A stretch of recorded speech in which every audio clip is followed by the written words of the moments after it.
Electrolytic കണ്ടക്ഷൻസും അതൊക്കെ പഠിച്ചില്ലേ മക്കളെ? അപ്പൊ നമസ്കാരം മക്കളെ. അപ്പൊ നമ്മള് കഴിഞ്ഞ ക്ലാസ്സിൽ ഇലക്ട്രോളിറ്റിക് കണ്ടക്ഷൻസ് പഠിച്ചു, ക്വാഡ്രാറ്റിക് ലോ പഠിച്ചു, അത് വെച്ചിട്ട് അവർ ആപ്ലിക്കേഷൻസ് പഠിച്ചു. വളരെ ഇമ്പോർട്ടന്റ് ആയിട്ടുള്ള ടോപ്പിക്കുകളാണ് കഴിഞ്ഞു പോയിട്ടുള്ളത്. നോട്ട്സ് എഴുതി പഠിച്ചു വെക്കാം കേട്ടോ, അതിന്റെ പ്രോബ്ലംസ് ഒക്കെ ചെയ്യാം. ഇനി അടുത്ത ഇത്ര നാള് നമ്മൾ ഇലക്ട്രോ കെമിക്കൽ സെല്ലിനെ കുറിച്ചിട്ട് പഠിച്ചു. ആ ഇലക്ട്രോ കെമിക്കൽ സെല്ലിലെ ഗാൽവാനിക് സെല്ലാണ് നമ്മൾ പഠിച്ചത് അല്ലെ, ഗാൽവാനിക് സെല്ലിനെ കുറിച്ചിട്ടാണ് പഠിച്ചത്. ഇന്ന് നമ്മൾ തുടങ്ങാൻ പോകുന്നത് ഇലക്ട്രോലിസിസ് ആണ്, അഥവാ ഇലക്ട്രോലിറ്റിക് സെല്ലിനെ കുറിച്ചിട്ടാണ്. അപ്പൊ അന്ന് നമ്മൾ പറഞ്ഞിട്ടുണ്ടായിരുന്നു ഇലക്ട്രോലിറ്റിക് സെല്ലിനെ നമ്മള് മാറ്റി വെച്ചിരിക്കുകയാണ്. ഇലക്ട്രോലിറ്റിക് സെല്ലിനെ നമ്മൾ മാറ്റി വെച്ചിരിക്കുകയാണ്, കുറച്ച് കഴിഞ്ഞിട്ട് എടുക്കാന്ന് പറഞ്ഞിട്ടുണ്ടായിരുന്നു. അപ്പൊ നമ്മളിപ്പോ എടുത്തിരിക്കുകയാണ് ഇലക്ട്രോലിറ്റിക് സെല്ലാണ് നമ്മൾ ഇനി എടുക്കാനായിട്ട് പോകുന്നത്, അതായത് നമ്മൾ അതാണ് പഠിക്കാനായിട്ട് പോകുന്നത്. അപ്പൊ ഇലക്ട്രോലിറ്റിക് സെല്ലിൽ നടക്കുന്ന പ്രോസസ് ഏതാണ് നമ്മൾ പറഞ്ഞതാണ്? ഇലക്ട്രോലിസിസ് ആണ് നമ്മൾ പറഞ്ഞത്. ഇലക്ട്രോളിസിസ് ആണ്, ഇലക്ട്രോലിസിസ് ആണ് ഇലക്ട്രോലിറ്റിക് സെല്ലുകൾ നടക്കുന്നത്. അതായത് എന്താണ് ഇലക്ട്രോളിസിസ് എന്ന് വെച്ച് കഴിഞ്ഞാല് ഇലക്ട്രിക്കൽ എനർജീനെ എന്താക്കി മാറ്റാണ്? കെമിക്കൽ എനർജി ആക്കി മാറ്റാണ്. ഇതാണ് സംഭവം. അപ്പൊ അതിനുവേണ്ടി ഉപയോഗിക്കുന്ന ഒരു ഡിവൈസ് ആണ് ഇലക്ട്രോലിറ്റിക് സെൽ എന്ന് പറയുന്നത്. ആ ഇലക്ട്രിക്കൽ എനർജീനെ കെമിക്കൽ എനർജിക്ക് മാറ്റാണ് ഇത് ഇലക്ട്രോലിറ്റിക് സെൽ വഴി. അതിനാണ് നമ്മൾ എന്ന് പറയുന്നത് ഇലക്ട്രോളിസിസ് എന്ന് പറയുന്നത്. ഇപ്പൊ വാട്ടറിന്റെ ആണ് ഇലക്ട്രോളിസിസ് നടത്തണമെങ്കിൽ നമ്മൾ അതിനെന്ന് പറഞ്ഞു ഹൈഡ്രോളിസിസ് ആണെന്ന് പറഞ്ഞു അല്ലെ. വാട്ടറിന്റെ ആണെങ്കിൽ നമ്മൾ അതിനെ ഹൈഡ്രോളിസിസ് എന്ന് പറഞ്ഞു. അപ്പോ ഒരു ഇലക്ട്രോലിറ്റിക് സെല്ലിന്റെ വർക്കിംഗ് ആണ് നമ്മൾ പറയാനായിട്ട് പോകുന്നത്. അപ്പൊ ഇലക്ട്രോലിറ്റിക് സെല്ലിന്റെ മക്കളെ, അപ്പൊ അതിന്റെ എന്തുണ്ട്? അതിന്റെ ഒരു രണ്ട് ഇലക്ട്രോഡുകൾ എടുത്തിട്ടുണ്ട്. അതൊരു ഇലക്ട്രോലൈറ്റിന്റെ ഉള്ളിലാണ് എന്ത് ചെയ്തിരിക്കുന്നത്? ഒരു ഇലക്ട്രോലൈറ്റിന്റെ ഉള്ളിലാണ് അവനെ നമ്മൾ എന്ത് ചെയ്ത് വെച്ചിരിക്കുന്നത്? ഡിപ്പ് ചെയ്ത് വെച്ചിരിക്കുന്നത്. ഒരു ഇലക്ട്രോലൈറ്റിന്റെ ഉള്ളിലാണ് നമ്മൾ അവനെ ഡിപ്പ് ചെയ്ത് വെച്ചിരിക്കുന്നത്. ഓക്കെ, കിട്ടില്ല മക്കളെ? ഇനി നമ്മൾ എന്ത് ചെയ്യാണ്? ഇവനെ നമ്മള് ഒരു ബാറ്ററി അല്ലെങ്കിൽ ഒരു സെൽ, ഒരു ഡിവൈസ്, ഒരു ഇലക്ട്രിക്കൽ എനർജിയുടെ ഒരു ഡിവൈസുമായിട്ട് കണക്ട് ചെയ്തിരിക്കുകയാണ്. അപ്പൊ നമ്മൾ പറഞ്ഞു എന്താണ്? നെഗറ്റീവ് ചാർജ് ഉള്ള ആളാണ് ആനോഡ് എന്ന് നമ്മൾ ഇലക്ട്രോ കെമിക്കൽ സെൽ, ഗാൽവാനിക് സെല്ലിൽ നമ്മൾ പഠിച്ചു. ഇവിടെ പോസിറ്റീവ് ഭാഗമുള്ളത്, പോസിറ്റീവ് ടെർമിനലുമായിട്ട് കണക്ട് ചെയ്തിരിക്കുന്ന ആളായിരിക്കും ആനോഡ് എന്ന് പറയുന്നത്. പോസിറ്റീവ് ഭാഗമായിട്ട് കണക്ട് ചെയ്തിരിക്കുന്ന ആളായിരിക്കും ആനോഡ് എന്ന് പറയുന്നത്. ഇനി നെഗറ്റീവ് ഭാഗമായിട്ട് കണക്ട് ചെയ്തിരിക്കുന്ന ആളെയാണ് നമ്മൾ ആരെന്ന് പറയുന്നത്? കാഥോഡ് എന്ന് പറയുന്നത്. ഓക്കെ ആണല്ലോ? അപ്പോ നെഗറ്റീവ് ടെർമിനൽ ആണ് മക്കളെ. ഇത് നെഗറ്റീവ് ആണ്. ചെറിയ വര കണക്കിൽ നെഗറ്റീവ് ആണ്, വലിയ വര കണക്കിൽ പോസിറ്റീവ് ആണ്. അപ്പൊ ചെറിയ വരയുമായി കണക്ട് ചെയ്തിരിക്കുന്നത് കാഥോഡ് ആണ്. ആ ടെർമിനൽ കാഥോഡ് ആണ്. ആനോഡ് എന്ന് പറയുന്നത് വലിയ വര, അതായത് പോസിറ്റീവ് ടെർമിനൽ ആയിട്ടാണ് കണക്ട് ചെയ്തിരിക്കുക. ഇനി ഇലക്ട്രോ കെമിക്കൽ സെല്ലുകൾ ഏതിലായാലും, ഗാൽവാനിക് സെല്ലിലായാലും ഇലക്ട്രോലിറ്റിക് സെല്ലിലായാലും കാഥോഡിലെ റിഡക്ഷൻ മാത്രമാണ് നടക്കുള്ളൂ. ഇനി ആനോഡില് ഏത് നടക്കുള്ളൂ? ഓക്സിഡേഷൻ മാത്രമേ നടക്കുള്ളൂ. ആനോഡിലും ഓക്സിഡേഷൻ മാത്രമേ നടക്കുള്ളൂ. അത് അങ്ങോട്ടും ഇങ്ങോട്ടും ഒരു ചേഞ്ചും ഇല്ല. ഓക്കെ, ആനോഡിലെ ഓക്സിഡേഷനും കാഥോഡിലെ റിഡക്ഷൻ മാത്രമാണ് നടക്കുള്ളൂ. അപ്പൊ നമുക്കറിയാം കാഥോഡിൽ എന്താണ് റിഡക്ഷൻ നടക്കുക എന്ന് വെച്ചാൽ എന്താണ്? ഗെയിൻ ഇലക്ട്രോണെ ഗെയിൻ ചെയ്യാണ്. ഇവിടെ എന്താ ചെയ്യുന്നത്? ലൂസ് ഇലക്ട്രോണെ ലൂസ് ചെയ്യാണ്. അതൊക്കെ നമ്മൾ ഓൾറെഡി കഴിഞ്ഞ ക്ലാസ്സുകളിലൊക്കെ നമ്മൾ ഓൾറെഡി പഠിച്ചു കഴിഞ്ഞതാണ്, ഈ ഓക്സിഡേഷനും റിഡക്ഷനും ഒക്കെ. ഓക്കെ, ഇനി നമ്മൾ ഇതിലൊക്കെ നമുക്കറിയാം, ഇതില് പോസിറ്റീവ് അയോൺസും നെഗറ്റീവ് അയോൺസും, പോസിറ്റീവ് അയോൺ നെഗറ്റീവ് അയോൺ ആയിട്ടുള്ള ഒരു ഇലക്ട്രോലൈറ്റ് ആണ് ഇവിടെ ഇരിക്കുന്നുണ്ടാവുക. ഇനി അറിയാം, ഈ നെഗറ്റീവ് അയോൺസ് എന്ന് പറയുന്നത് എവിടേക്കാണ് പോവുക മക്കളെ? ഈ നെഗറ്റീവ് അയോൺ ടുവേർഡ്സ് എവിടെയാണ്? ടുവേർഡ്സ് പോസിറ്റീവ് ടെർമിനൽ അല്ലേ പോവാ. അങ്ങനെ ഒരു പോസിറ്റീവ് ടെർമിനലിലേക്കാണ് ഈ നെഗറ്റീവ് അയോൺസ് പോസിറ്റീവ് ടെർമിനലിലേക്കാണ് പോവുക. അപ്പൊ നെഗറ്റീവ് അയോൺ പോസിറ്റീവ് ടെർമിനലിലേക്ക് പോയിട്ട് നെഗറ്റീവ് അയോൺസിനെയാണ് ഓക്സിഡേഷൻ സംഭവിക്കുക. ഇനി ആ പോസിറ്റീവ് അയോൺസ് ഉണ്ടല്ലോ മക്കളെ, പോസിറ്റീവ് അയോൺസ് എപ്പോഴും എങ്ങനെയാണ്? Negative terminal. ആ പോസിറ്റീവ് അയോൺസ് നെഗറ്റീവ് ടെർമിനലിലേക്കാണ് പോവുക. നെഗറ്റീവ് ടെർമിനൽ നമുക്കറിയാം അല്ലെ, എന്താണ്? Opposite charges attract each other ആണ്. അപ്പോ നമുക്ക് അതനുസരിച്ച് ഇവിടുത്തെ ഫ്ലോ എന്താണ്? അയോൺസിന്റെ ഫ്ലോ എങ്ങനെയാണെന്ന് മനസ്സിലായി. അപ്പൊ negative ions towards the anode, positive ions towards cathode ആയിരിക്കും എന്ന് നമുക്ക് മനസ്സിലായി. അപ്പൊ കിട്ടിയില്ല. അപ്പൊ ഇതാണ് ഇലക്ട്രോളിസിസിൽ നടക്കുന്ന ഒരു പ്രോസസ് എന്ന് പറയുന്നത്, അതിന്റെ വർക്കിംഗ് എന്ന് പറയുന്നത്. ഇനി ഈ ഇലക്ട്രോളിസിസ് എടുക്കുമ്പോൾ ഇതിൽ നമ്മൾ രണ്ട് തരം ഇലക്ട്രോഡുകളാണ് ഉണ്ടാവുക. രണ്ട് തരം ഇലക്ട്രോഡുകൾ എന്ന് വെച്ചിട്ടുണ്ടെങ്കിൽ ഒന്ന് non reactive electrode. Non reactive electrode എന്ന് വെച്ച് കഴിഞ്ഞാൽ അവർ ഈ റിയാക്ഷനിലൊന്നും പങ്കെടുക്കില്ല. അവര് ഇനേർട്ടാണ്, അവർ ഇനേർട്ടായിട്ടാണ് ഇരിക്കുക. അവരത് നടക്കുന്ന കെമിക്കൽ റിയാക്ഷനിലൊന്നും പങ്കെടുക്കില്ല. എക്സാമ്പിൾ ആയിട്ട് പറയുകയാണെങ്കിൽ നമുക്ക്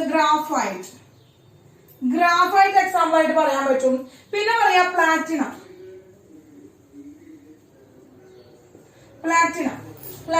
എക്സാമ്പിൾ ആയിട്ട് പറയാൻ പറ്റും. ഗ്രാഫൈറ്റ്, പ്ലാറ്റിനം ഒക്കെ എന്താണ്, ഇനേർട്ട് ഇലക്ട്രോലൈറ്റിന് എക്സാമ്പിൾ ആണ്. ഓക്കെ, ഇനി രണ്ടാമത്തെ റിയാക്റ്റീവ് ഇലക്ട്രോഡ്.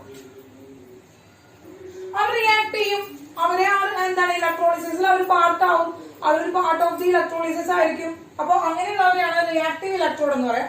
എക്സാമ്പിൾ ആയിട്ട് പറയുകയാണെങ്കിൽ copper in copper sulphate solution, zinc in zinc sulphate solution എന്ന് പറയും. Copper in copper sulphate solution dip ചെയ്തിരിക്കുകയാണെങ്കിൽ അവർ റിയാക്റ്റീവ് ആയിരിക്കും. സിങ്ക് സൾഫേറ്റ് സൊല്യൂഷൻ ലിപ്പ് ചെയ്തെടുക്കുകയാണെങ്കിൽ അവർ റിയാക്റ്റീവ് ആയിരിക്കും. അങ്ങനെ റിയാക്റ്റീവ് ആയിട്ടുള്ള ഇലക്ട്രോഡുകൾ, നോൺ റിയാക്റ്റീവ് ആയിട്ടുള്ള ഇലക്ട്രോഡുകൾ ഉണ്ടായിരിക്കും. പിന്നെ ഇതിൽ പഠിക്കുന്ന ഒരു കണ്ടീഷൻ എന്ന് പറയുന്നത് ഓവർ വോൾട്ടേജ് ആണ്. അതറിയാം, നമുക്ക് ഇവർ തമ്മിൽ ഇപ്പൊ നമ്മൾ എടുക്കുന്ന ആ ഒരു ഇലക്ട്രോഡായിട്ട് തമ്മിൽ നമ്മൾ പറഞ്ഞൊരു പൊട്ടൻഷ്യൽ ഡിഫറൻസ് ഉണ്ടായിരിക്കും. അവരുടെ പൊട്ടൻഷ്യൽ ഡിഫറൻസ് നമ്മൾ reduction potential difference, oxidation potential difference ഒക്കെ നമ്മൾ പഠിച്ചതാണ്, ഡിസ്കസ് ചെയ്തതാണ് അല്ലെ. ഇനി ഇവിടെ നമ്മൾ പുറത്തുനിന്ന് ഒരു എക്സ്റ്റേണൽ ആയിട്ടുള്ള ഒരു വോൾട്ട് അല്ലെങ്കിൽ ഒരു പൊട്ടൻഷ്യൽ ഡിഫറൻസ് കൊടുക്കുകയാണ്. ഒരു എക്സ്റ്റേണൽ ആയിട്ടുള്ള ഒരു പൊട്ടൻഷ്യൽ ഡിഫറൻസ്, ഒരു വോൾട്ടേജ് കൊടുക്കുകയാണ്. ഒരു ഓവർ വോൾട്ടേജ് ആയിട്ട് മാറും. എക്സ്റ്റേണൽ നമ്മൾ കൊടുക്കുകയാണ്, അത് നമ്മൾ ഓവർ വോൾട്ടേജ് ആയിട്ട് വരും. അപ്പൊ എക്സ്റ്റേണൽ ആയിട്ടുള്ള ഒരു പൊട്ടൻഷ്യൽ ഡിഫറൻസ് കൊടുക്കുമ്പോൾ അവിടെ എന്താണ്, അവിടെ ഓവർ വോൾട്ടേജ് ഉണ്ടാകാനുള്ള ചാൻസ് ഉണ്ട്. അപ്പൊ ഇത്രയും കാര്യങ്ങളാണ് ബേസിക് ആയിട്ട് ഇലക്ട്രോളിസിസിൽ നമ്മൾ അറിഞ്ഞിരിക്കേണ്ട കാര്യങ്ങൾ. ഇന്ന് നമ്മൾ ഡിസ്കസ് ചെയ്യാൻ പോകുന്നത് ഇതിന്റെ ഇലക്ട്രോളിസിസിന്റെ ക്വാളിറ്റേറ്റീവ് അനാലിസിസ് ആണ്. രണ്ട് കണ്ടീഷൻസ് പഠിക്കാനുണ്ട്, quantitative analysis and qualitative analysis. അപ്പൊ ക്വാളിറ്റേറ്റീവ് അനാലിസിസ് ക്വാളിറ്റി അറിയില്ല. ക്വാണ്ടിറ്റേറ്റീവ് അനാലിസിസ് എന്ന് വെച്ചാൽ ക്വാണ്ടിറ്റി, എത്ര ക്വാണ്ടിറ്റി, മാസ് കണ്ടുപിടിക്കുക, വെയിറ്റ് കണ്ടുപിടിക്കുക, അതൊക്കെയാണ് ക്വാണ്ടിറ്റേറ്റീവ് അനാലിസിസ് വരിക. ഇവിടെ ക്വാളിറ്റേറ്റീവ് അനാലിസിസ് എന്ന് വെച്ചാൽ ആരാണ്, ഇപ്പൊ ക്വാളിറ്റി കണ്ടുപിടിക്കാന്ന് വെച്ചാൽ അതിൽ ആരാണ്, എന്താണ് അവിടുത്തെ പ്രൊഡക്റ്റ് ഉണ്ടായത് എന്ന് കണ്ടുപിടിക്കണം. അപ്പൊ ഇലക്ട്രോളിസിസിന്റെ പ്രൊഡക്റ്റ് ആണ് കണ്ടുപിടിക്കാൻ പോകുന്നത്. ആ ഇലക്ട്രോളിസിസിന്റെ പ്രൊഡക്റ്റ് കണ്ടുപിടിക്കണം. ആ ഒരു ടോപ്പിക് എന്ന് പറഞ്ഞാൽ എന്താണ് പറയുന്നത്, ക്വാളിറ്റേറ്റീവ് അനാലിസിസ്. ക്വാളിറ്റേറ്റീവ് അനാലിസിസ് ആണ്, അതായത് പ്രൊഡക്റ്റ് ഓഫ് ഇലക്ട്രോളിസിസ്. അതാണ് നമ്മുടെ ടോപ്പിക്, നമ്മൾ ഇന്ന് എടുക്കാൻ പോകുന്ന ടോപ്പിക് എന്ന് പറയുന്നത്. ഓക്കെ, അങ്ങനെയാണെങ്കിൽ നമുക്ക് തുടങ്ങാം. അപ്പൊ ഫസ്റ്റ് പറയുന്നത് ഇലക്ട്രോളിസിസ് ഓഫ് മോൾട്ടൺ NaCl. അപ്പൊ മോൾട്ടൺ NaCl എന്ന് വെച്ചാൽ എന്താ, മെൽറ്റ് ചെയ്തിട്ടുള്ളത്. NaCl മെൽറ്റ് ചെയ്യിപ്പിച്ചിട്ടുള്ളത്, അതായത് സൊല്യൂഷൻ ആക്കിയിട്ടല്ല, വെറുതെ ഉരുക്കിയിട്ട് മെൽറ്റ് ചെയ്തിട്ടുള്ള അവസ്ഥയാണ് നമ്മൾ മോൾട്ടൺ NaCl എന്ന് പറയുന്നത്. അപ്പൊ മോൾട്ടൺ NaCl ആണ് നമ്മൾ ഇലക്ട്രോലൈറ്റ് ആയിട്ട് എടുത്തിരിക്കുന്നത്. മോൾട്ടൺ NaCl ആണ്. അപ്പൊ NaCl എന്ത് സംഭവിച്ചു, ഡിസോസിയേഷൻ സംഭവിച്ചു. എന്നിട്ട് അവിടെ എന്തായി, Na plus Cl minus ആയി. അപ്പൊ NaCl gives എന്താണ്, Na plus Cl minus ആണ്. അപ്പൊ ഇവിടെ പറഞ്ഞ പോലെ പോസിറ്റീവ് അയോൺസ് ഉണ്ട്, നെഗറ്റീവ് അയോൺസ് ഉണ്ട്. Na പോസിറ്റീവ് അയോണും Cl മൈനസ് അയോൺ ആണുള്ളത്. അപ്പോ ഇതില് Na പോസിറ്റീവ് എന്ന് പറഞ്ഞത് പോസിറ്റീവ് അയോൺസ് എങ്ങടെ പോവാ, ടുവേർഡ്സ് എന്താണ്, cathode. Positive ions towards cathode ആണ്. അപ്പൊ കാഥോഡിൽ എന്ത് സംഭവിക്കുന്നു എന്നാണ് നോക്കാൻ പോകുന്നത്. അറ്റ് കാഥോഡിൽ എന്താ ഉണ്ടാവുക മക്കളെ, റിഡക്ഷൻ ആണ് ഉണ്ടാവുക. അറ്റ് കാഥോഡില് റിഡക്ഷൻ റിഡക്ഷൻ റിയാക്ഷൻ ആണ് ഉണ്ടാവുക. അങ്ങനെ Na പ്ലസ് എന്ത് സംഭവിച്ചു, 1 ഇലക്ട്രോണെ ഗെയിൻ ചെയ്ത് Na ഉണ്ടായി. അപ്പൊ Na മെറ്റൽ ആണല്ലേ, അപ്പൊ Na ഉണ്ടായി. ഇനി നെഗറ്റീവ് അയോൺ ഉണ്ടല്ലേ, അവിടെയുള്ള Cl മൈനസ് നെഗറ്റീവ് അയോൺ ഉണ്ട്. നെഗറ്റീവ് അയോൺസ് എവിടേക്കാണ് പോവാ, പോസിറ്റീവ് ടെർമിനലിലേക്കാണ് പോവാ, അതായത് ആനോഡിലേക്കാണ് പോവാ. അപ്പൊ അറ്റ് ആനോഡ്, അടുത്ത് എന്താണ്, അറ്റ് ആനോഡിൽ എന്ത് സംഭവിക്കും? ആനോഡിൽ എന്താ സംഭവിക്കുക? എപ്പോഴും ഓക്സിഡേഷൻ ആണ് സംഭവിക്കുക. ഓക്സിഡേഷൻ ആണ് സംഭവിക്കുക. എന്താ സംഭവിക്കുക? ഓക്സിഡേഷൻ ആണ് സംഭവിക്കുക. അപ്പൊ ഈ ഓക്സിഡേഷൻ സംഭവിക്കുക എന്ന് പറഞ്ഞാൽ എന്താണ്? ഓക്സിജനെ ഇലക്ട്രോണിനെ റിലീസ് ചെയ്യാണ്, ഇലക്ട്രോണെ ലൂസ് ചെയ്യാണ്. അപ്പൊ Cl മൈനസ് അവന്റെ കയ്യിലുള്ള ഒരു ഇലക്ട്രോണെ ലൂസ് ചെയ്തിട്ട് എന്തായി? Cl ആയി. ഇനി Cl എന്ന് പറഞ്ഞ ഒരു ഡയാറ്റോമിക് ആയിട്ടുള്ള ഒരു എലമെന്റ് ആണ്, അത് ഡയാറ്റോമിക് ആണ്. അപ്പൊ അതുകൊണ്ട് Cl ഒറ്റയ്ക്ക് ഇരിക്കാൻ പറ്റില്ല. അപ്പൊ Cl എന്തോ അങ്ങനത്തെ രണ്ട് Cl കൂടി ചേർന്നിട്ട് Cl2 ഉണ്ടായി. അങ്ങനത്തെ രണ്ട് Cl കൂടി ചേർന്നിട്ട് Cl2 ഉണ്ടായി. അപ്പോ ഈ ഒരു റിയാക്ഷൻ നമ്മൾ പ്രൈമറി ചേഞ്ച്, അവിടെ പ്രൈമറി ചേഞ്ച് ഉണ്ടായി. രണ്ടാമത്തെ സെക്കൻഡറി ചേഞ്ച് ഉണ്ടായി എന്നൊക്കെ നമുക്ക് പറയാം. പ്രൈമറി ചേഞ്ച്, സെക്കൻഡറി ചേഞ്ച് എന്നൊക്കെ നമുക്ക് പറയാനായിട്ട് സാധിക്കും. ഓക്കെ, അപ്പൊ ഇതാണ് എന്ത് നടന്നത്? ഇലക്ട്രോളിസിസ് ഓഫ് NaCl നടന്നപ്പോൾ ഇവിടെ ഉണ്ടായ ആനോഡിലും കാഥോഡിലും നടന്ന റിയാക്ഷൻസ്. ആനോഡിലും കാഥോഡിലും നടന്ന റിയാക്ഷൻസ് എന്താണെന്ന് മനസ്സിലായോ? ആനോഡിൽ എന്തുണ്ടായി? ആനോഡിൽ Cl2 ലിബറേറ്റ് ചെയ്തു. ആനോഡിലെ Cl2 ലിബറേറ്റ് ചെയ്തു. കാഥോഡിലെ Na ഡെപ്പോസിറ്റ് ചെയ്തു. കാഥോഡിലെ Na ഡെപ്പോസിറ്റ് ചെയ്തു. വേറെ ആരും ഇല്ല അവിടെ. അപ്പൊ നമുക്ക് എന്തിനു എഴുതാം? ഇതിന്റെ റിസൾട്ട് എന്താണ്? ഇവിടുത്തെ പ്രൊഡക്റ്റ് ആരാണ്? Sodium deposited on cathode. പിന്നെന്താണ്? ക്ലോറിൻ liberated from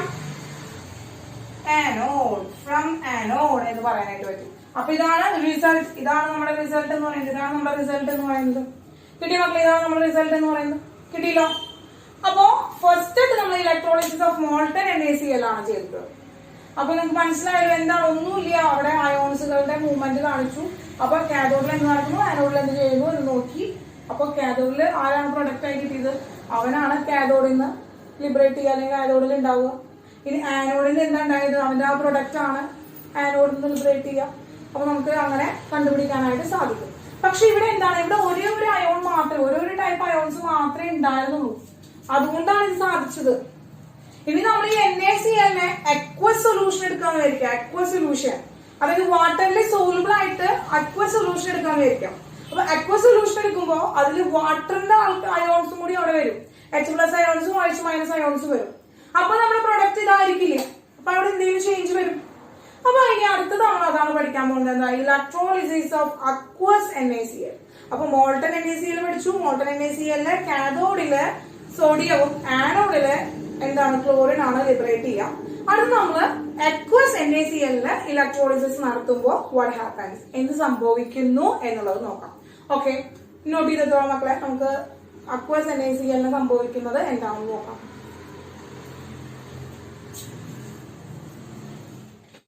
അപ്പൊ അടുത്ത ഇലക്ട്രോളിസിസ് ഓഫ് അക്വസ് NaCl എന്താണ് മക്കളെ? ഇലക്ട്രോളിസിസ് ഓഫ് aqueous NaCl ആണ്. aqueous NaCl ആണ്. അപ്പൊ aqueous NaCl എന്ന് പറയുമ്പോൾ അതിൽ വാട്ടർ കൂടി ഉണ്ടായിരിക്കും. വാട്ടറിൽ സോൾബിൾ ആയിട്ടുള്ളതാണ് aqueous സൊല്യൂഷൻ എന്ന് പറയാം. അപ്പൊ നമ്മള് NaCl അവിടെ എന്ത് സംഭവിക്കുന്നു? Dissociate into Na++Cl-. ഓക്കെ, ഇനി എന്തുണ്ടാവുക? H2O ക്ക് എന്ത് സംഭവിക്കും? H2O ഇവിടെ എന്തുണ്ടാവും? H++OH- അയോൺ എന്ന് പറഞ്ഞിട്ട് എന്ത് ചെയ്യും? അവർക്ക് ഡിസോസിയേഷൻ സംഭവിക്കും. ഇനി ഇതില് രണ്ട് ടൈപ്പ് എന്താണ്? രണ്ട് പോസിറ്റീവ് അയോണും രണ്ട് നെഗറ്റീവ് അയോണുകളും ഉണ്ട്. അപ്പൊ ഈ രണ്ട് പോസിറ്റീവ് അയോണുകൾ എങ്ങോട്ട് പോകും? ഒരുപോലെ തന്നെ എവിടേക്ക് പോകും? ഒരുപോലെ തന്നെ കാഥോഡിന്റെ അവിടേക്ക് പോകും. അങ്ങനെ അറ്റ് കാഥോഡിൽ എന്ത് സംഭവിച്ചു? കാഥോഡിൽ എന്ത് സംഭവിച്ചു? അപ്പൊ കാഥോഡില് Na+ എന്ത് സംഭവിച്ചു? 1 ഇലക്ട്രോണെ ഗെയിൻ ചെയ്തിട്ട്, റിഡക്ഷൻ ആണ് പറഞ്ഞാൽ 1 ഇലക്ട്രോണെ ഗെയിൻ ചെയ്തിട്ട് Na ആയി മാറി. ഇനി ഇതൊന്ന് പോസിറ്റീവായ ഹൈഡ്രജൻ ആണ് വേണ്ടത്. അപ്പൊ എന്താ? ഹൈഡ്രജന് ഇതുപോലെ 1 ഇലക്ട്രോണിനെ ഗെയിൻ ചെയ്തിട്ട് ഹൈഡ്രജൻ ആയി. ഹൈഡ്രജൻ ഒരിക്കലും എന്ത് ചെയ്യാം? ഒറ്റയ്ക്ക് നിൽക്കില്ല. അത് അങ്ങനെ എന്ത് ചെയ്തു? അങ്ങനത്തെ ഹൈഡ്രജൻ രണ്ട് ഹൈഡ്രജനുകൾ കൂടി ചേർന്നിട്ട് H2 ലിബറേറ്റ് ചെയ്തു. ഇവിടെ Na ഡെപ്പോസിറ്റ് ചെയ്തു. അപ്പൊ ഇതാണ് രണ്ട് കണ്ടീഷനാണ് ഇവിടെ ഉണ്ടാവുന്നത്. അപ്പൊ ഇത് നമുക്ക് ഈ എയർമാർക്ക് എന്നിട്ട് കാണിക്കാനായിട്ടില്ല. അപ്പൊ ഹൈഡ്രജൻ ഗ്യാസ് ആണ്, ഇവൻ സോളിഡ് ആണ് കാണിക്കേണ്ട എയർമാർക്ക് എന്താണ് ഫാസ്റ്റ് പറയാം. അപ്പോ അറ്റ് കാഥോഡിലെ റിയാക്ഷൻസ് കഴിഞ്ഞ് നമുക്ക് അടുത്ത അറ്റ് ആനോഡിൽ ചെയ്യാം.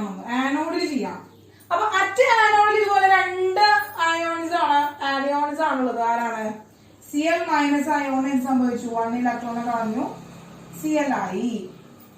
ഇനി ആ Cl-ഉം Cl-ഉം കൂടി ചേർന്ന് Cl2 ഉണ്ടായി, സെക്കൻഡറി സ്റ്റേജ്. അതുപോലെ എന്താണ് OH മൈനസ്, അവനും ഇലക്ട്രോണിനെ റിലീസ് ചെയ്യണം. അങ്ങനെ 4OH മൈനസ് അയോണുകൾ 4 ഇലക്ട്രോണിനെ റിലീസ് ചെയ്തിട്ട് 2 വാട്ടർ മോളിക്യൂളും 1 ഓക്സിജനും ഉണ്ടാക്കി. ഇതാണ് ലിബറേഷൻ. OH മൈനസ് അയോണിന് സംഭവിക്കുന്ന എന്താണ് ഓക്സിഡേഷൻ റിയാക്ഷൻ ആണ്.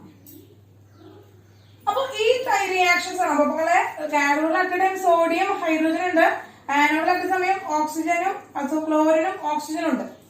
അപ്പൊ രണ്ടാളും ഒരുമിച്ച് ആണെന്നില്ല, ഒരുമിച്ച് പ്രൊഡക്റ്റ് ഉണ്ടാവില്ല. അറ്റ് എ ടൈം കാഥോഡിൽ ഒരു പ്രൊഡക്റ്റും അറ്റ് എ ടൈം ആനോഡിൽ ഒരു പ്രൊഡക്റ്റേ ഉണ്ടാവുള്ളൂ, ഓരോ പ്രൊഡക്റ്റുകളെ ഉണ്ടാവുള്ളൂ. അപ്പൊ അത് പറയണമെങ്കിൽ നമ്മളുടെ റിഡക്ഷൻ പൊട്ടൻഷ്യലുകളുടെ ബേസിസിലാണ്, റിഡക്ഷൻ പൊട്ടൻഷ്യലുകളുടെ ബേസിസിലാണ് നമ്മൾ ഇവിടുത്തെ പ്രൊഡക്റ്റ് പറയാം. അപ്പൊ റിഡക്ഷൻ പൊട്ടൻഷ്യൽ പറയണമെങ്കിൽ ഇവിടുത്തെ E0 ഓഫ് സോഡിയത്തിന്റെ E0 എന്ന് പറയുന്നത് റിഡക്ഷൻ പൊട്ടൻഷ്യൽ എന്ന് പറയുന്നത് -2.71 വോൾട്ട് ആണ്. -2.71 വോൾട്ട് ആണ്. ഹൈഡ്രജന്റെ റിഡക്ഷൻ പൊട്ടൻഷ്യൽ എന്ന് പറയുന്നത് E0 വാല്യൂ എന്ന് പറയുന്നത് 0.00 വോൾട്ട് ആണ്. 0.00 വോൾട്ട് ആണ്. അപ്പൊ നമുക്കറിയാം റിഡക്ഷൻ ആണ് നടക്കുന്നത്. നമ്മളിപ്പോ റിഡക്ഷൻ നടക്കുകയാണ്. റിഡക്ഷൻ റിയാക്ഷൻ നടക്കുക ആർക്കാണ് പെട്ടെന്ന് റിഡക്ഷൻ നടക്കുക? ഏറ്റവും പെട്ടെന്ന് റിഡക്ഷൻ റിയാക്ഷൻ തരിക എന്താണ്? ഏറ്റവും കൂടുതൽ റിഡക്ഷൻ പൊട്ടൻഷ്യൽ വാല്യൂകളാണ്. ഹൈ റിഡക്ഷൻ പൊട്ടൻഷ്യൽ ഉള്ള ആള് എന്ത് ചെയ്യുന്നു? വേഗം റെഡ്യൂസ് ചെയ്യുന്നു അല്ലെ. ഹൈ റിഡക്ഷൻ പൊട്ടൻഷ്യൽ ഉള്ള ആൾക്കാണ് റിഡക്ഷൻ പെട്ടെന്ന് നടക്കുക. അപ്പൊ ഇതിന് ആർക്കാണ് ഹൈ റിഡക്ഷൻ പൊട്ടൻഷ്യൽ ഉള്ളത്? ആർക്കാണ്? ഹൈഡ്രജൻ അല്ലേ മക്കളെ? ഇത് -2.71ഉം ഇത് 0 ആണ്. അപ്പൊ അടിയിൽ കിടക്കുന്ന ആളാണ് ആരെ? ഹൈഡ്രജൻ. അവന്റെ മുകളിലാണ് സോഡിയം കിടക്കുന്നത് അല്ലെ. നമുക്കറിയാം റിഡക്ഷൻ പൊട്ടൻഷ്യൽ താഴേക്ക് വരുമ്പോഴും കൂടിക്കൂടി വരികയാണ്. താഴേക്ക് വരുമ്പോഴും കൂടിക്കൂടി വരുന്ന റിഡക്ഷൻ പൊട്ടൻഷ്യൽ എന്ത് ചെയ്യണം? റിഡക്ഷൻ പൊട്ടൻഷ്യൽ കൂടുമ്പോഴാണ് അവിടെ റിഡക്ഷൻ നടത്താനുള്ള എബിലിറ്റി കൂടി വരും. അപ്പൊ ഇവിടെ ആർക്കാണ് റിഡക്ഷൻ നടത്താൻ വരിക? നടത്താനുള്ള എബിലിറ്റി കൂടുതൽ ഉണ്ടാവുക? ഹൈഡ്രജൻ അല്ലേ ഇവിടെ റിഡക്ഷൻ പൊട്ടൻഷ്യൽ കൂടുതലുള്ളത്. അപ്പൊ ഹൈഡ്രജൻ ആവില്ലേ എന്ത് ചെയ്യാ? പെട്ടെന്ന് റിഡ്യൂസ് ചെയ്യാം. അപ്പൊ അവിടുത്തെ പ്രൊഡക്റ്റ് എന്ന് പറയുന്നത് ആരായിരിക്കും? ഹൈഡ്രജൻ ആയിരിക്കും മക്കളെ. അവിടുത്തെ പ്രൊഡക്റ്റ് ഇവിടെ കാഥോഡിലത്തെ പ്രൊഡക്റ്റ് ഹൈഡ്രജൻ ആയിരിക്കും. കിട്ടിയോ? ഇനി അതുപോലെ ഇവിടെ നമ്മൾ ആനോഡിൽ വരുമ്പോൾ ആനോഡിൽ എന്താണ് നടക്കുന്നത്? ഓക്സിഡേഷൻ ആണ് നടക്കുന്നത്. അപ്പോ ആനോഡിൽ ഓക്സിഡേഷൻ ഇവിടെ എന്താണ്? ഇവിടെ ഹൈ റിഡക്ഷൻ പൊട്ടൻഷ്യൽ ആണ്. ഇവിടെ എന്ത് വരണം? ലോ റിഡക്ഷൻ പൊട്ടൻഷ്യൽ ആണ്. ലോ റിഡക്ഷൻ പൊട്ടൻഷ്യൽ ആയാലാണ് ഓക്സിഡേഷൻ റിയാക്ഷൻ നടക്കുക അല്ലെ. ഓക്സിഡേഷൻ റിയാക്ഷൻ നടക്കണമെങ്കിൽ ലോ റിഡക്ഷൻ പൊട്ടൻഷ്യൽ ആണ്. ഇനി നോക്കുക, ഇവിടെ ക്ലോറിന്റെ റിഡക്ഷൻ പൊട്ടൻഷ്യൽ എന്ന് പറയുന്നത് E0 വാല്യൂ എന്ന് പറയുന്നത് 1.36 വോൾട്ട് ആണ്. ഇനി ഓക്സിജന്റെ എന്ന് പറയുന്നത് E0 വാല്യൂ എന്ന് പറയുന്നത് 1.23 വോൾട്ട് ആണ്. അപ്പൊ നിങ്ങൾ പറഞ്ഞു അല്ലെ, ആരെ നടക്കും പ്രൊഡക്റ്റ് ആയിട്ട് ആരാ വരിക? നിങ്ങൾ പറഞ്ഞു എന്താണ്? ഓക്സിജൻ ആണ് വരിക. ഓക്സിജൻ ആണ് ചെറിയ വാല്യൂ ഉള്ളത്. 1.36 വോൾട്ടിനേക്കാളും 1.23 വോൾട്ട് ഉള്ളത് ആർക്കാണ്? ഓക്സിജൻ ആണ്. അപ്പൊ ഓക്സിജൻ ആണ് എന്തായിട്ട് വരിക? അവരുടെ പ്രൊഡക്റ്റ് ആയിട്ട് വരിക ഇവിടെ ആനോഡ് അല്ലെ. പക്ഷെ അത് തെറ്റാണ് മക്കളെ. അതിനൊരു കണ്ടീഷൻ ഉണ്ട്, അത് തെറ്റാണ്. ഇവ വരില്ല, ഓക്സിജൻ ലിബറേറ്റ് ഇല്ല.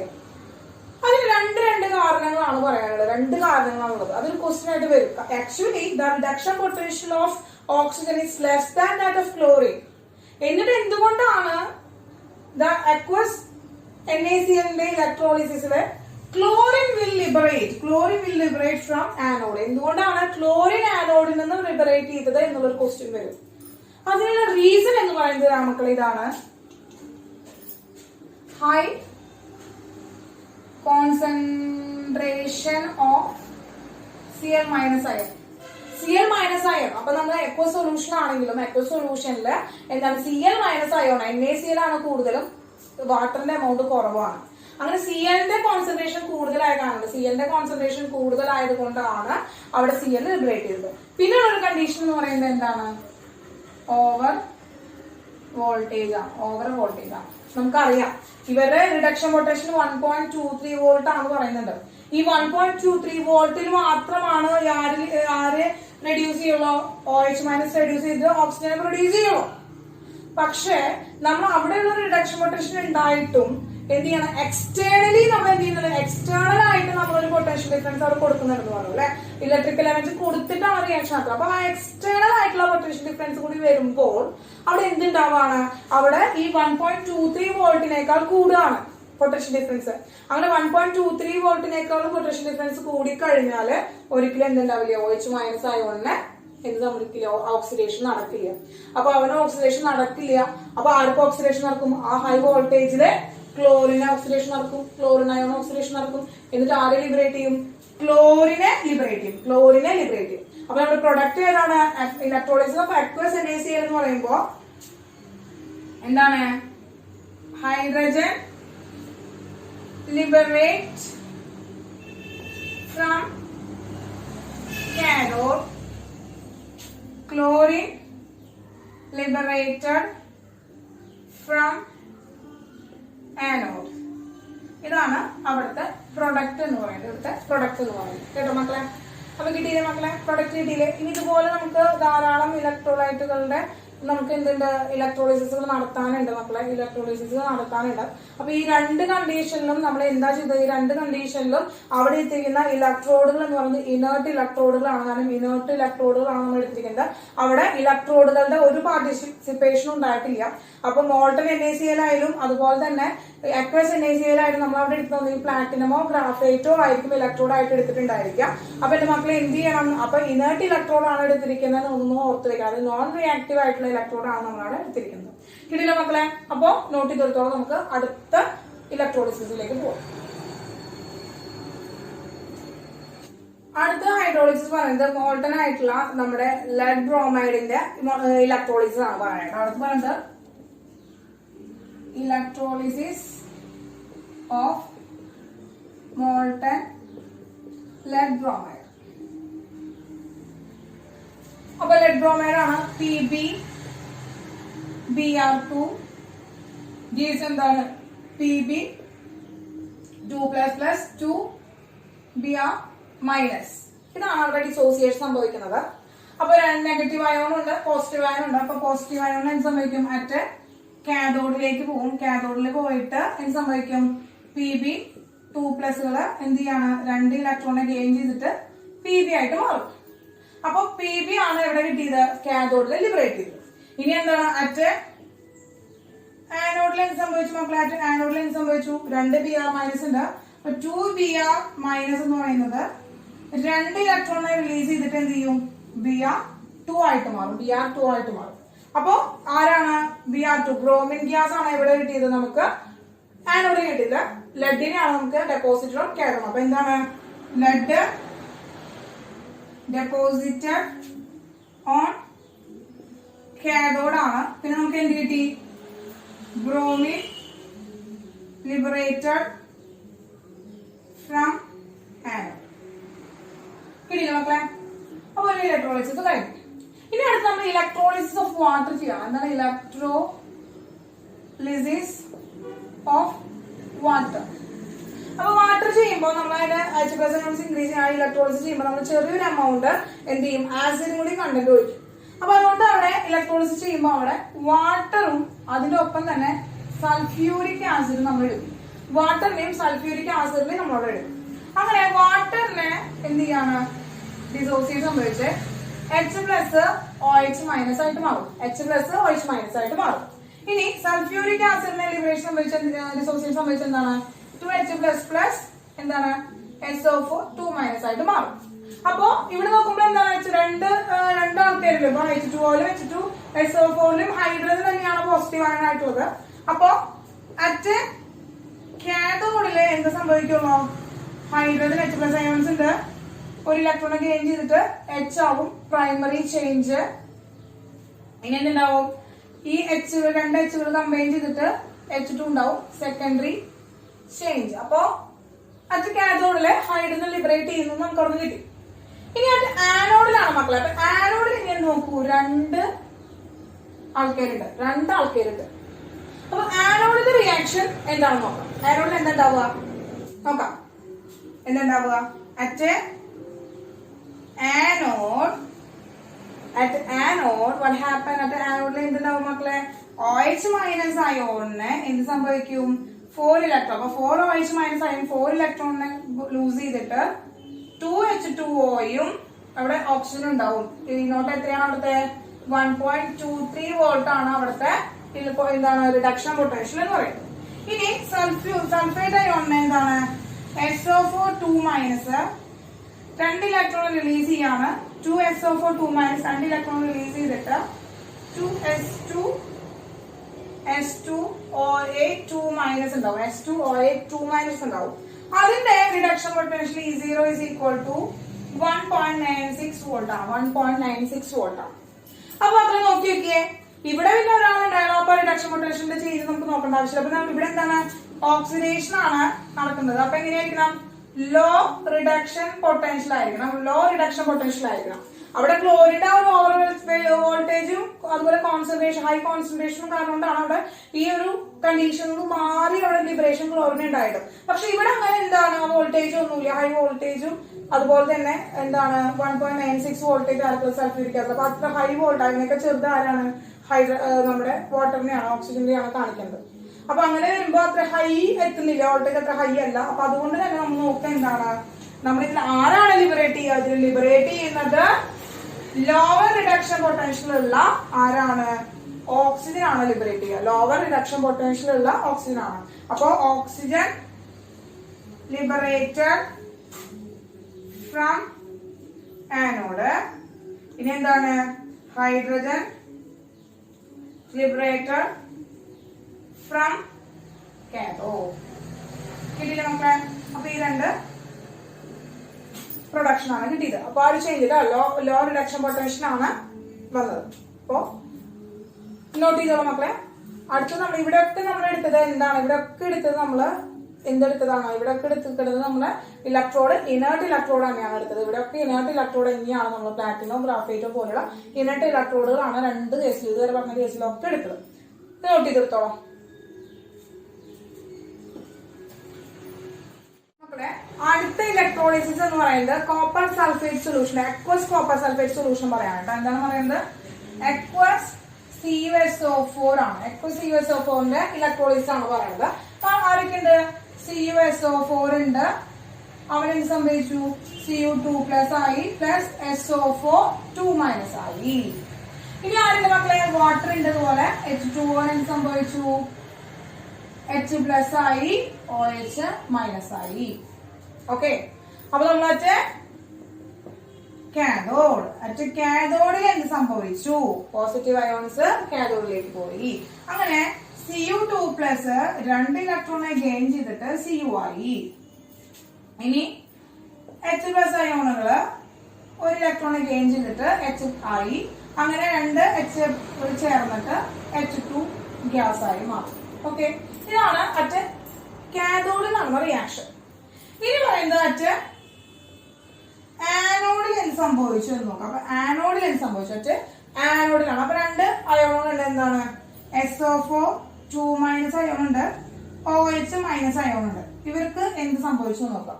അപ്പൊ 2SO4 2 മൈനസ് അയോണുകള് 2 ഇലക്ട്രോണെ റിലീസ് ചെയ്തിട്ട് S2A 2 മൈനസ് എന്ന് പറഞ്ഞ എന്താണ് അയോണിനെ റിലീസ് ചെയ്തു. ഇനി OH minus ion 4 OH minus ions 4 ഇലക്ട്രോണെ ലിബറേറ്റ് ചെയ്തിട്ട് എന്തുണ്ടായി? 2H2O പ്ലസ് എന്തുണ്ടായി? O2 ആയി മാറി. 2H2O പ്ലസ് O2 ആയിട്ട് മാറി. പിന്നെ അവിടെ ചേഞ്ച് ഉണ്ടായി. അപ്പൊ നമുക്കറിയാം ഇതിന്റെ ഇലക്ട്രോൺ വോൾട്ട് എന്ന് പറയുന്നത് 1.96 വോൾട്ട് ആണ്. ഇവന്റെ ഇലക്ട്രോൺ വോൾട്ട് 1.23 വോൾട്ട് ആണ്. ഇനി കോപ്പറിന്റെ ഇലക്ട്രോൺ വോൾട്ട് എന്ന് പറയുന്നത് 0.34 റിഡക്ഷൻ പൊട്ടൻഷ്യൽ ആണ്. ഹൈഡ്രജന്റെ ഇലക്ട്രോൺ വോൾട്ട് എന്ന് പറയുന്നത് 0.00 വോൾട്ട് ആണ്. അപ്പൊ ഇത് വെച്ച് കമ്പയർ ചെയ്യാൻ നമുക്ക് എന്ത് ചെയ്യാം? നമുക്ക് ഇവരുടെ പ്രൊഡക്റ്റ് കണ്ടുപിടിച്ചൂടെ? ഇതില് 0.34 volt is greater than 0.00 volt ആണ്. അപ്പോ ഹൈ റിഡക്ഷൻ പൊട്ടൻഷ്യൽ ആണ് ഉണ്ടാവുന്നത്. ഹൈ റിഡക്ഷൻ പൊട്ടൻഷ്യൽ ആണ് അവരാണ് പ്രൊഡക്റ്റ് ആയിട്ട് വരിക. അപ്പൊ ഹൈ റിഡക്ഷൻ പൊട്ടൻഷ്യൽ ഏതാണ്? 0.34 വോൾട്ട് ആണ് വരിക. അപ്പോ കോപ്പർ ആണ് ഇവിടുത്തെ പ്രൊഡക്റ്റ്. കാഥോഡിലത്തെ പ്രൊഡക്റ്റ് എന്ന് പറയുന്നത് ആരാണ്? കോപ്പർ ആണ്. ഇനി ആനോഡിൽ എന്തായിരിക്കണം? ആനോഡില് ലോ റിഡക്ഷൻ പൊട്ടൻഷ്യൽ ആയിരിക്കണം. ആനോഡില് ലോ റിഡക്ഷൻ പൊട്ടൻഷ്യൽ ആയിരിക്കണം. ഓക്സിഡേഷൻ നടക്കണം, ലോ റിഡക്ഷൻ പൊട്ടൻഷ്യൽ ആയിരിക്കണം. ലോ റിഡക്ഷൻ പൊട്ടൻഷ്യൽ കാണിക്കാൻ ആരാണ്? OH മൈനസ് അയോൺ ആണ്. അപ്പൊ ഇവിടെ ആരാണ്? ഓക്സിജൻ ആണ് ലിബറേറ്റ് ചെയ്യുക. അപ്പൊ കാഥോഡിലെ കോപ്പറും ഓക്സിജനാണ് ലിബറേറ്റ് ചെയ്യുക. അയനോഡിൽ ഓക്സിജനാണ് ലിബറേറ്റ് ചെയ്യുക. അപ്പൊ ഇവിടെ നമ്മൾ ഇനേർട്ട് ഇലക്ട്രോഡാണ് നമ്മൾ എടുത്തിട്ടുണ്ടായിരുന്നത്. അടുത്ത നമ്മൾ ഇലക്ട്രോളിസിസ് പറയുന്നത് electrolysis of CuSO4 by using copper electrode. അതായത് CuSO4 ആണ് നമ്മൾ ഉപയോഗിക്കുന്നത്. അത് റിയാക്റ്റീവ് ആയിട്ടുള്ള ഇലക്ട്രോഡാണ്. റിയാക്റ്റീവ് ആയിട്ടുള്ള ഇലക്ട്രോഡാണ് എടുക്കുന്നത്. ഓക്കെ, അപ്പൊ നമുക്കറിയാം CuSO4 എന്ത് സംഭവിച്ചു? Cu2++ SO4 2- ആയി മാറി. അപ്പൊ നമുക്കറിയാം മറ്റേ കാഥോഡിലെ Cu എന്താണ്? Cu2+ Cu 2 ഇലക്ട്രോണെ ഗെയിൻ ചെയ്തിട്ട് Cu ആയിട്ട് മാറി. അപ്പൊ കാഥോഡിലെ ആരാണ് Cu ലിബറേറ്റ് ചെയ്തത്? Cu ആണ് ഡെപ്പോസിറ്റ് ചെയ്തത്. ഇനി ആനോഡിലെ ആനോഡിൽ എന്താണ് നടക്കുന്നത്? ഓക്സിഡേഷൻ ആണ് നടക്കുക. അപ്പൊ ആനോഡിൽ ഓക്സിഡേഷൻ റിയാക്ഷൻ നടക്കുമ്പോ ആനോഡിൽ ഉള്ളത് ആരാണ് മക്കളെ? ആനോഡിൽ ആരാണുള്ളത്? കോപ്പർ ആണുള്ളത് അല്ലെ? കോപ്പർ ഇലക്ട്രോൺ ആണുള്ളത്. അപ്പൊ കോപ്പർ ഉണ്ടാവുന്നത് എന്താ? Cu എന്ത് സംഭവിച്ചു? 2 ഇലക്ട്രോണെ ലൂസ് ചെയ്തിട്ട് Cu2+ ആയി. അത് ഏതാണ് ഇലക്ട്രോഡ് പൊട്ടൻഷ്യൽ? നമുക്കറിയാം അവിടുത്തെ ഇലക്ട്രോഡ് പൊട്ടൻഷ്യൽ റിഡക്ഷൻ പൊട്ടൻഷ്യൽ എന്ന് പറയുന്നത് 0.034 വോൾട്ട് ആണ് റിഡക്ഷൻ പൊട്ടൻഷ്യൽ. ഇനി സൾഫേറ്റ് അയോണിന്റെ റിഡക്ഷൻ പൊട്ടൻഷ്യൽ എത്രയാണ്? 1. അത് സൾഫേറ്റ് അയോണിന്റെ 1.96 ഇവന്റെ 0.34 ആണ് റിഡക്ഷൻ പൊട്ടൻഷ്യൽ. അപ്പൊ ഇവന്റെ റിഡക്ഷൻ പൊട്ടൻഷ്യൽ കോപ്പറിന്റെ റിഡക്ഷൻ പൊട്ടൻഷ്യൽ എത്രയാണ്? 0.34 വോൾട്ട് അല്ലേ? അപ്പൊ കുറവുള്ളത് സൾഫേറ്റ് അയോണിനൊക്കെ കുറവ് റിഡക്ഷൻ പൊട്ടൻഷ്യൽ ആ ഇലക്ട്രോഡിൽ ഇരിക്കുന്ന കോപ്പറിന്റെ അല്ലേ? അപ്പോ സൾഫേറ്റ് അയോണിന് പകരം അവിടെ ആരാണ് റിയാക്ട് ചെയ്യുക? അവിടെ റിയാക്ട് ചെയ്യുക ആരാണ്? കോപ്പർ ഇലക്ട്രോഡാണ് റിയാക്ട് ചെയ്യുക. എന്നിട്ട് Cu2+ അയോണിനെ ലിബറേറ്റ് ചെയ്യും. അപ്പോ Cu2+ അയോൺസിന് ലിബറേറ്റ് ചെയ്യുന്ന കാരണം തന്നെ അവരെ നമുക്ക് എന്ത് പറയാം? സോഴ്സ് എന്ന് പറയാനായിട്ട് പറ്റും. അതായത് Cu2+ അയോൺസ് കൊടുക്കാനല്ലേ? അപ്പൊ സോഴ്സ് ഓഫ് Cu2+ അയോൺ എന്ന് പറയാനായിട്ട് സാധിക്കും. അപ്പൊ കിട്ടിയ മക്കൾ, അപ്പൊ ഇത്രയാണ് എന്ന് പറയുന്നത് ക്വാളിറ്റേറ്റീവ് അനാലിസിസ് എന്ന് പറയുന്നത്. ക്വാളിറ്റേറ്റീവ് അനാലിസിസ് ഓഫ് ഇലക്ട്രോളിസിസ് എന്ന് വരുന്ന പ്രൊഡക്റ്റുകൾ. അപ്പൊ നിങ്ങൾക്ക് ഇനി ആരെ വന്നാലും ഏത് ഇലക്ട്രോലൈറ്റുകളുടെയും അത് ഏത് ഇലക്ട്രോഡ് വെച്ചിട്ടുള്ള ഇലക്ട്രോളിസിസുകളാണ് നിങ്ങളോട് ചെയ്യാൻ പറഞ്ഞാലും എന്റെ മക്കൾക്ക് അതിന്റെ പ്രൊഡക്റ്റുകൾ കണ്ടുപിടിക്കാനായിട്ട് പറ്റൂലോ. കാഥോഡിൽ ആരാണ്, ആനോഡിൽ ആരാണ് ലിബറേറ്റ് ചെയ്യാന്നുള്ളത് കണ്ടുപിടിക്കാനായിട്ട് പറ്റൂലോ. അപ്പൊ ഇവിടെ കാഥോഡിൽ ആരാണ് മക്കളെ? കാഥോഡിന് Cuവും ആനോഡില് Cu2+ ആണ് ഉണ്ടായത്. അങ്ങനെ പ്രൊഡക്റ്റുകൾ കണ്ടുപിടിക്കാനായിട്ട് സാധിക്കും. അപ്പൊ ക്വാളിറ്റേറ്റീവ് അനാലിസിസ് കഴിഞ്ഞ് നമുക്ക് അടുത്തത് ചെയ്യാൻ പോകുന്നത് ക്വാണ്ടിറ്റേറ്റീവ് അനാലിസിസ് ആണ്. അപ്പൊ ക്വാണ്ടിറ്റേറ്റീവ് അനാലിസിസിലാണ് ഫാരഡേസ് ലോ ഒക്കെ വരുന്നത്. അപ്പൊ ഇത്രയും ഭാഗങ്ങൾ തന്നെ നമുക്ക് നന്നായിട്ട് പഠിക്കാം. നമുക്ക് ഇനി ആകെ 2-3 ടോപ്പിക് കൂടി ഉള്ളൂ. അത് കഴിഞ്ഞ് കഴിഞ്ഞാൽ ചാപ്റ്റർ കഴിയും.